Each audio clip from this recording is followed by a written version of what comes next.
Extinct or back? This bird was gone from the wild for over 20 years. This is the Spix Macaw, one of the rarest birds on Earth. Bright blue, almost unreal. But humans changed everything. Deforestation destroyed its home. Illegal trade captured the rest. By 2000, it vanished. No more sightings. No more voices in the wild.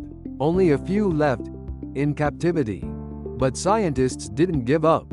They protected and bred them, year after year, waiting. And then, something incredible happened. They were released back into the wild, flying free once again. Extinction isn't always the end. Sometimes, it's a second chance. Follow for more rare stories.